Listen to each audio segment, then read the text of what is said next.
Good afternoon, everyone. I am Stockton City Manager Harry Black.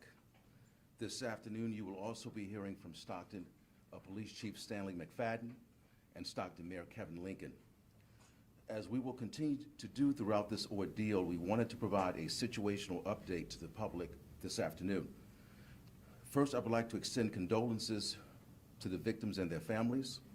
Please know that we are doing everything that we can to keep the city safe and to apprehend what looks like to be a single person who has committed these crimes, although we continue to chase down evidence to definitively confirm this fact.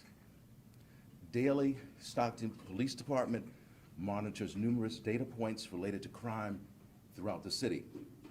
As such, we know what the city's historical patterns are when it comes to crime, not unlike how we know about our own personal health. As we know ourselves, we know our city as it relates to crime. Through its daily data analysis protocol, Stockton PD has discovered an irregularity in the standard pattern of crime this year. This series of homicides is abnormal for Stockton, and as such, Stockton PD has stood up a task force, including its own resources and resources of our external partners. Chief McFadden will talk more about this shortly. In addition, we are offering an unprecedented $95,000, now $115,000 reward for information that directly leads to the capture of this person. At this time, you will hear from Chief McFadden, and then he will be followed by Mayor Kevin Lincoln, after which we will entertain a couple of questions. Chief. Thank you.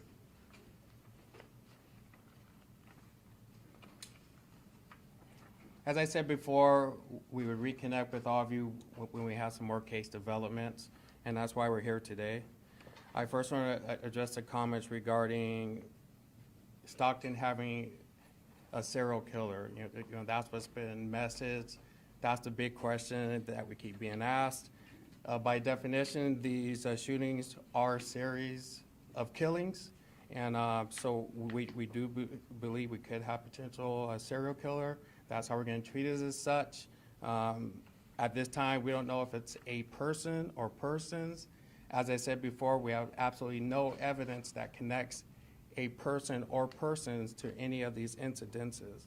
But we are still receiving tips, and we still will continue to review those tips, and hopefully more information will come forward. We have some video footage that we're going to show you here today. It's going to be a very short video. And when you all see the video, I want you to pay close attention to the uneven stride that this person has. Again, this person is a person of interest. Again, we have no evidence that connects this person as committing any of these crimes, but it's a person that we are interested in talking to. Also with that, we also want you to notice just how upright this person's posture is. You know, I like to think we all have a normal gait and walk about us when we walk around, but this person's posture is extremely upright and it's noticeable. That's something else that you'll be able to notice on a video once we show that. With that, as far as interconnecting these cases, we've done that through ballistics, and once you start working with ballistics, the process gets very slow. It takes a long time to confirm the information, and it takes a long time to get those official reports. But we do have ballistic evidence that are linking our cases, and accompanied with some video footage as well. We have 7 cases linked, and I'm just going to give some quick stats on these cases. We find that the average age of the victim is 42. We find that the sex of the victims are mostly male. We also find that the races are mostly Hispanic as well. I'm going to talk about the days between these incidences that we believe may have a connection. Between the incident 1 and 2, there are 6 days. In between incident 2 and 3, there's 448 days, which is quite some time from when the incident 2 happened as compared to when incident 3 had occurred. Between incident 3 and 4, it was 34 days. Between incidents 4 and 5, it was 19 days.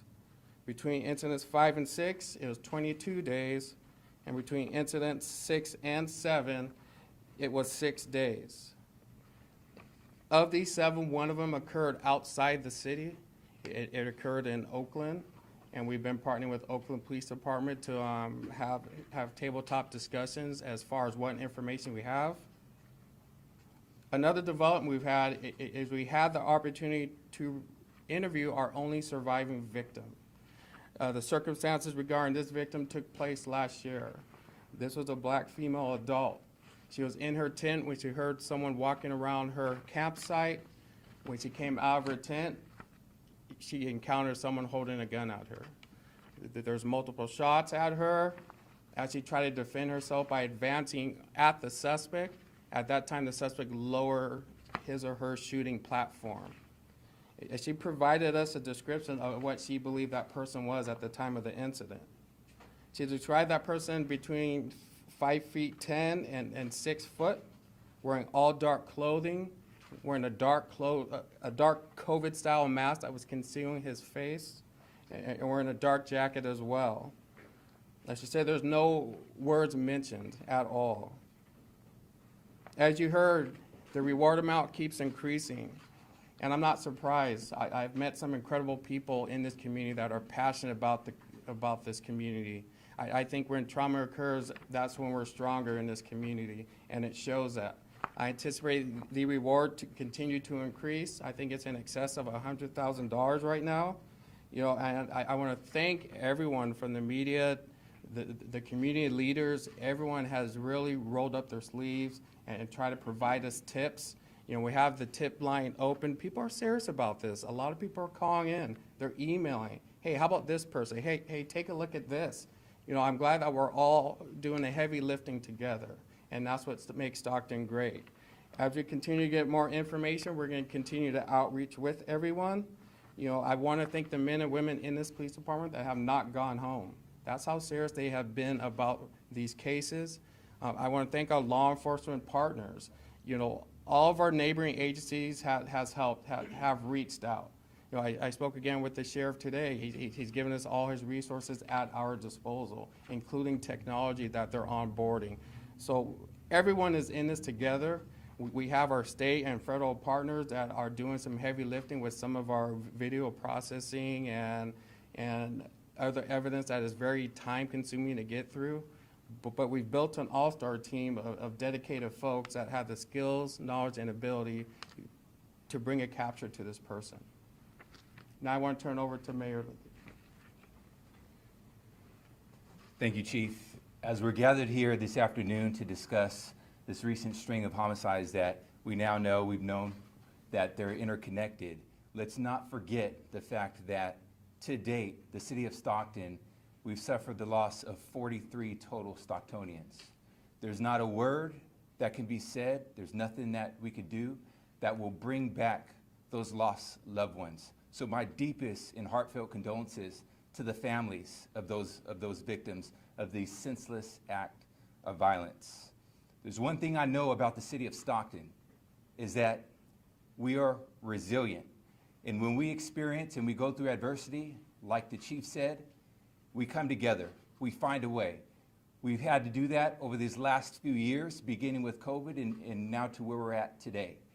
So my expectation, and I know that that is not going to change for the city of Stockton. The chief, as mentioned just a moment ago, he's assembled a task force of professionals and experts that I know will not stop until justice is served. But the bottom line is we cannot do this without the help of the community. I want to thank our community partners, because this is a public-private nonprofit partnership that's taking place right now in order to bring justice to those families who deserve it right now, who've lost those loved ones. That's the least that we could do for these families, is help bring some sort of justice and closure to these families. And a big part of that is getting this individual or these individuals off the street. And that's what we're committed to here in the city of Stockton. So, to the constituents and to the residents of the city of Stockton, you're empowered. You're empowered right now to submit information that you may know that leads to the arrest of an individual or individuals that are responsible for these murders.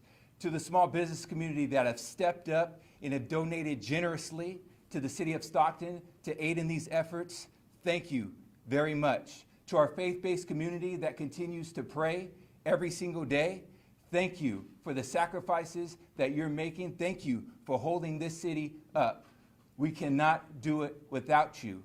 And I want to encourage you to continue to do those things, because we know that it takes work to get these things done, and that's what we're committed to in the city of Stockton. That's what the chief and the team of professionals that this city has with the Stockton Police Department and our outside agencies that are partnering, that's what they do. That's what they do.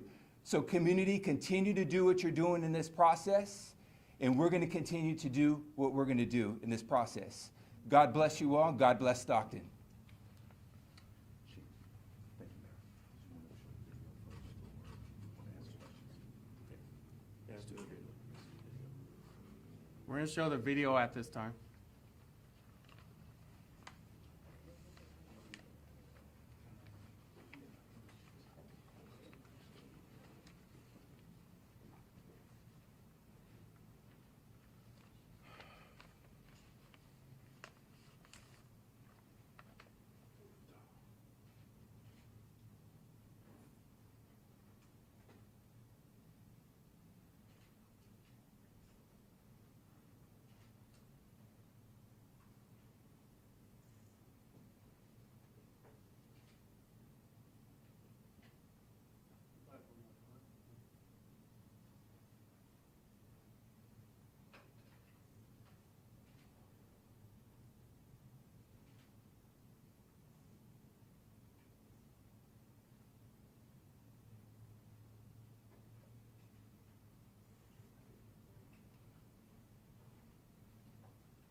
Okay, thank you. We'll take a couple of questions if there are any.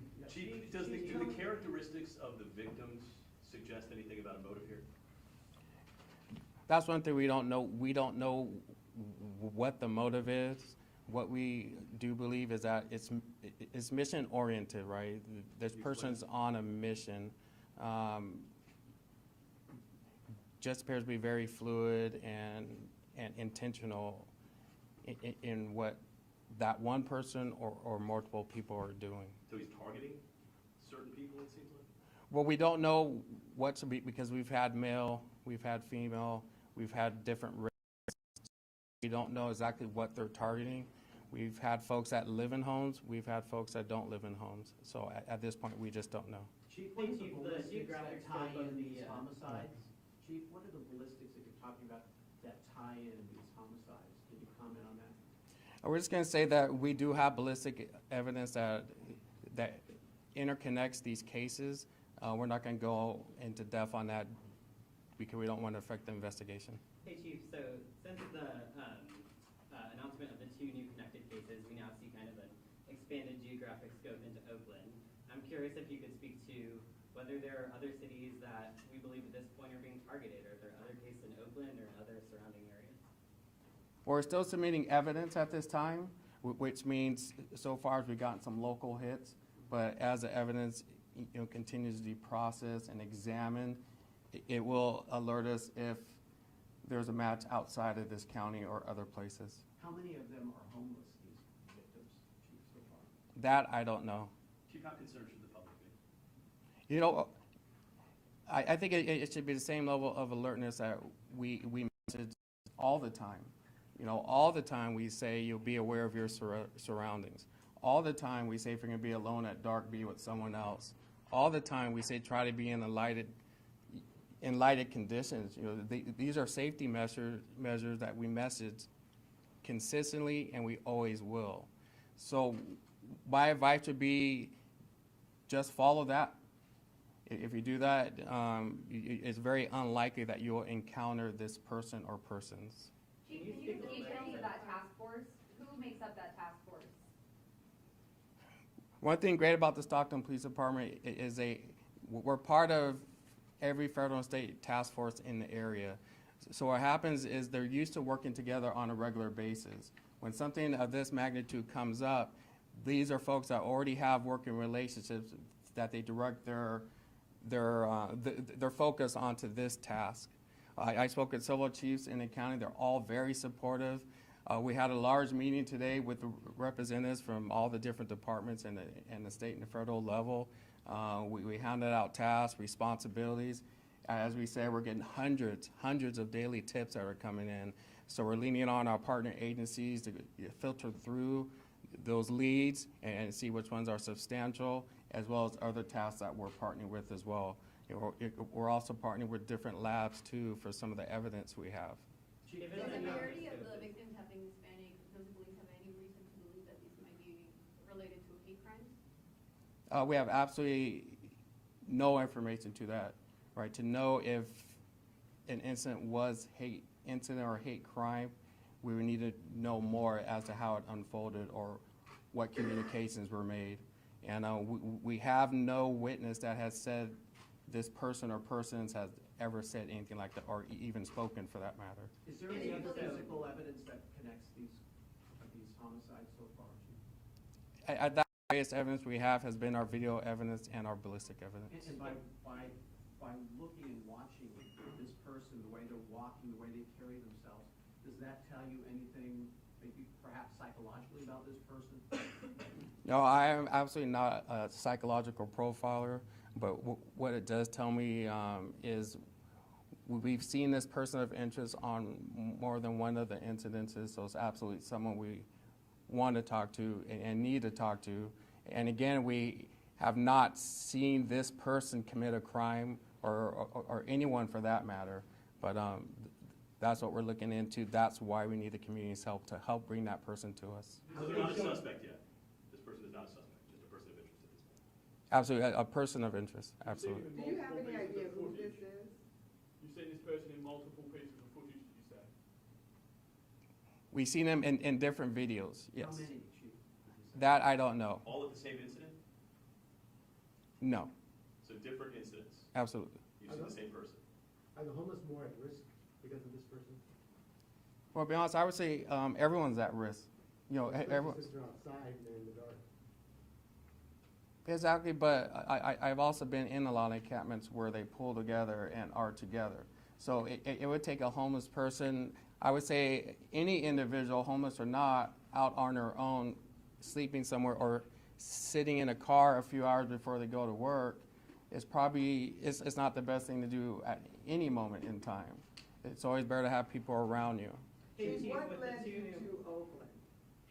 What led this situation to the Oakland victim? That was with ballistic evidence. Hey, Chief, so with the Is that kind of it? I mean, the ballistic evidence, why were you looking in Oakland? Did Oakland contact you? Did you contact Oakland? How did that work? It's a little bit of background on ballistic evidence is it's entered into a statewide database. And so the hit comes up and then we connect with the agencies that had that hit. So that's how that comes about. It prompts the agency to reach out to another agency. Hey, Chief, with the new kind of time frame that's essentially been established with those two cases, stretching all the way back to April 2021, could we just kind of get a sense of what was going on in that gap? Is it the suspicion that this person kind of went dark, or was this person or people on anyone's radar between that April 2021 and the July 8th of this year? And it's something I promise you folks is to bring facts. So I have absolutely no answer as to why that pistol went dormant for over 400 days. Absolutely no reason. You know, it could have been more than one person that handled it. We just don't know. That's an awful long time for something to be inactive. Are you dealing with one firearm in these cases? They're getting more bolder with the shootings. With the timeline, there was that space, but now they're increasing and getting closer and closer. Do you think they're getting bolder with these murders? I don't know. I would have to know the mindset of the perpetrator or perpetrators, but I know we are starting to have a little bit of distance from the most recent one, where we've had them happen closer in sequence before. Are you dealing with one Seven firearm? victims being Mexican and the lone survivor telling so many times that she could be mistaken Mexican male in the dark.